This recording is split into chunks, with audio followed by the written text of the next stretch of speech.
Hari ini kita akan bahas part 2, yaitu mencari saham undervalue di tahun 2021. Kenalan dulu, nama gue Yusuf Arifin Yusef. Apabila kalian pertama kali nonton video gue, channel gue banyak berbicara tentang saham, properti, investasi, pokoknya semua yang berhubungan dengan uang. Dan langsung aja kita ke layar monitor. Let's go!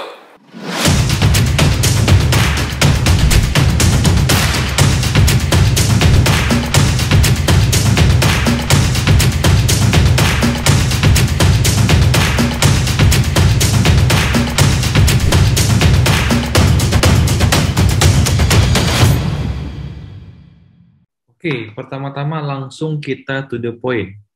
Saham ini apakah undervalue? Saham yang kita bahas hari ini adalah saham WIM, ya. Gua langsung menggunakan valuasi, ya, metode valuasi price to earning method, ya, margin of safety-nya itu 64%. Ya, targetnya itu di angka 962. Dan gue pengen lihat, pernah nggak sih WIM itu ke 962? Ternyata nggak jauh-jauh amat. Ini di 21 April 2021. Artinya masih sekitar 3 bulan yang lalu, dia itu pernah di harga 1095. Jadi WIM ini sekarang bisa dibilang cukup murah, ya, karena kita bisa lihat kita masih ada persentase kenaikan di sekitar 64%. Tapi yang gue harus tekankan juga, ternyata itu, ya, kita bisa lihat ini di sekitar setahun yang lalu, di bulan Maret 2020, sahamnya itu pernah turun sampai Rp65. Jadi ini pergerakannya benar-benar volatile banget, ya. Nah, bisa lihat dari sini ke sini, itu naiknya 1.600%. Jadi ini kurang begitu cocok buat orang yang mungkin kurang suka dengan volatilitas. Jadi tidak seperti Dimas yang mungkin pergerakannya masih tergolong oke. Ini pergerakannya agak volatile, jadi harus sedikit hati-hati. Atau mungkin porsinya bisa disesuaikan, jangan terlalu banyak.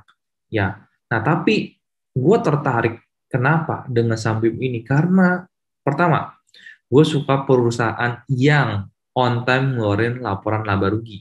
Dan WIM ini perusahaan yang sangat on time.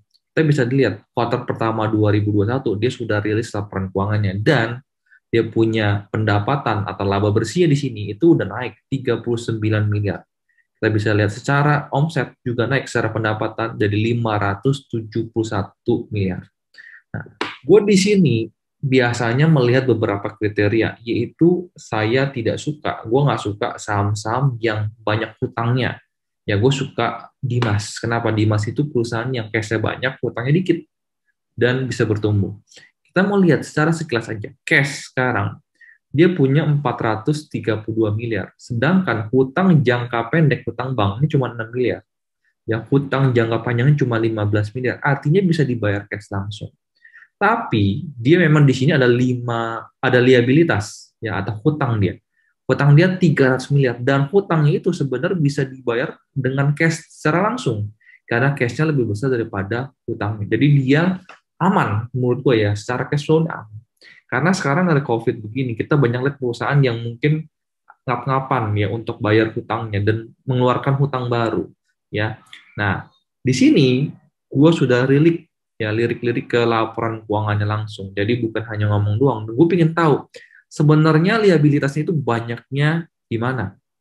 Oke, gue bakal lihat di liabilitas. Nah, total liabilitasnya dia 350 miliar, betul, kurang lebih 349 sekian, ya. Itu banyaknya itu ada di mana? Banyaknya itu ada di hutang usaha. Jadi dia hutang kepada supplier dia senilai kurang lebih 163 miliar. Jadi menurut gue ini hutangnya hutang yang sehat. Karena hutang ke supplier itu hal yang wajar kalau menurut gue, ya. Dan di sini kita lihat beberapa rasio keuangan. Pertama, PER-nya kecil. Ya, PER-nya kecil dan positif, bukan minus. Berikutnya, PBV-nya cuma 1 kali. Nah, kita coba kaliin, ya, 7,96. Kita kaliin dengan PBV-nya 1,01. Itu hanya dengan 8. Ya, kita tahu daripada rumus Benjamin Graham, saham yang undervalue, PER-nya dikali PBV-nya harus lebih rendah daripada 22,5. Dan WIM ini masuk kriteria ini. Nah, di video sebelumnya, kalau kalian nonton, kalian bisa nonton. Harta, memang PER dan PBV-nya apabila dikalikan, kurang daripada 22,5, tapi ada beberapa hal yang kurang menarik. Jadi kita tidak bisa melihat daripada satu sisi doang. Nah, di sini pendapatan oke, laba bersih oke, cash oke. Ya, jadi itu menurut gue oke banget. Ya, PBV juga rendah. Secara nggak langsung karena hutangnya kecil, kita bisa lihat DER-nya juga pasti kecil. DER-nya itu cuma 0,02. Kalau kalian tahu, DER yang bagus itu di bawah 1. Nah, sedangkan dia cuma 0,02. Jadi sangat kecil sekali. Ya, jadi itu sangat-sangat bagus sekali. Kita lihat ROA dan ROI-nya. Menurut gua standar lah, nggak ngomong terlalu bagus. Kenapa? Karena normal bagusnya itu di atas 20. Cuman ini 12,5 dan 16,1 menurut gue cukup puas. Ya, gue cukup puas. Oke, sekarang kita lihat ke cash flow.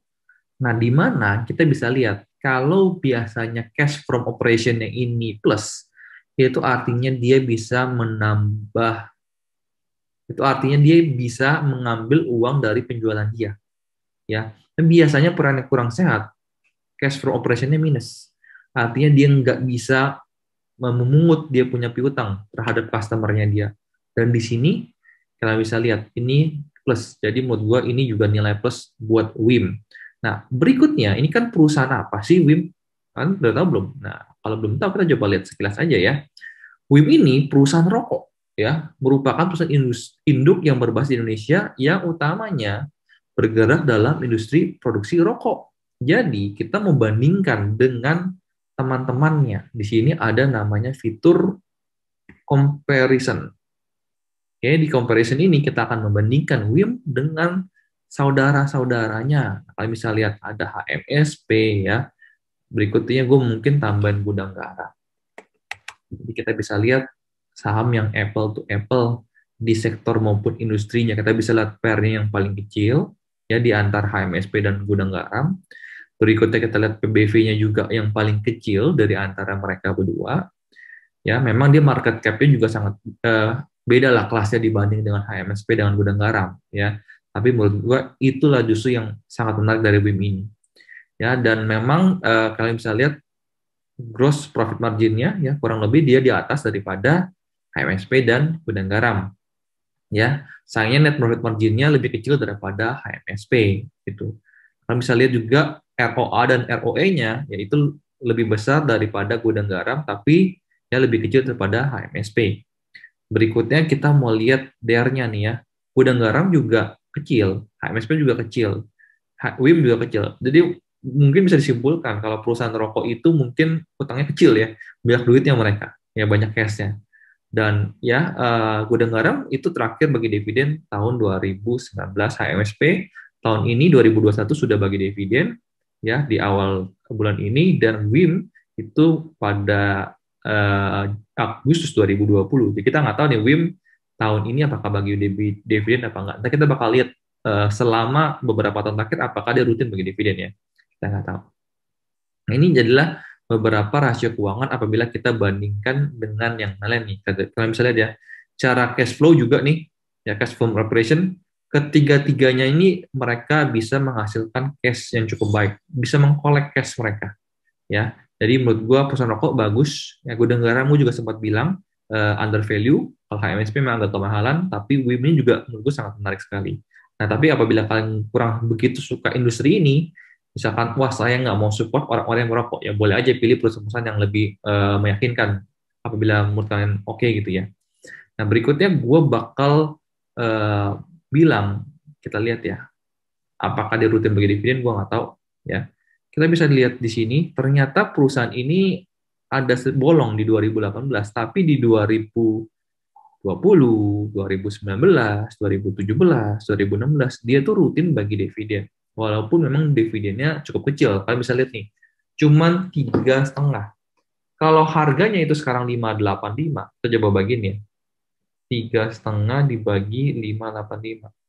Itu cuma 0,59%, jadi sangat-sangat kecil ya.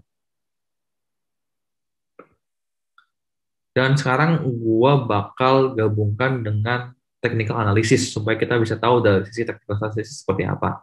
Ya, ini gua akan menggambarkan sebuah trend line di sini ya, mungkin dari sini sampai sini ya. Lebih enak kali ya. Dari sini sampai sini. Kebetulan memang dia sudah jebol trendline ya, dan WIM ini sekarang ya ada di pada bawah MA20 dan MA200. Kita tahu apabila perusahaan ini di atas MA200 cenderung dia bagus untuk diinvestasi. Tapi apabila di bawah daripada MA200 yang garis warna oranye ini, yang kuning ini ya, dia kurang begitu bagus. Dan kita mau lihat support sebelumnya itu ada di daerah 440-an. Jadi gue sudah pasang target, sekarang akan beli dulu. Karena walaupun sekarang pun sudah murah, tapi gue berharap dia masih bisa lebih murah lagi. Di daerah mana gue bakal mulai beli? Minimal di daerah 440. Ya, tapi tentu apabila itu jebol, kita coba gabungan lagi dengan support berikutnya. Mungkin di sini kita bisa lihat ya, ada support berikutnya lagi. Tapi tentu ini sudah turun dalam sekali ya. Kita bisa lihat di sini ada sekali. Lalu di sini juga sekali. Jadi konfirmasi di sini juga support area Rp300.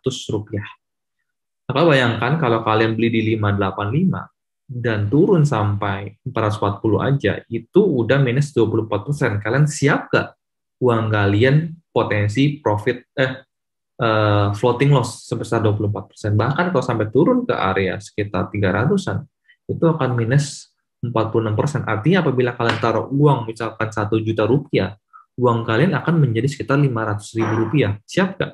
Kalau nggak siap, berarti kalian kurang cocok diinvestasi di perusahaan WIM ini, karena mungkin potensi turunnya masih besar sekali. Nah, jadi itu yang akan gue lakukan. Paling tidak, gue mengurangi gue punya resiko, gue bakal beli di daerah sini. Jadi kalau minus pun, mungkin akan minus di sini, dan mungkin contoh aja, gue di sini mungkin mau invest 1 juta dulu. Nah, di bawah sini, gue investnya lebih banyak, gue investnya 2 juta. Jadi harga average gue lebih tinggi.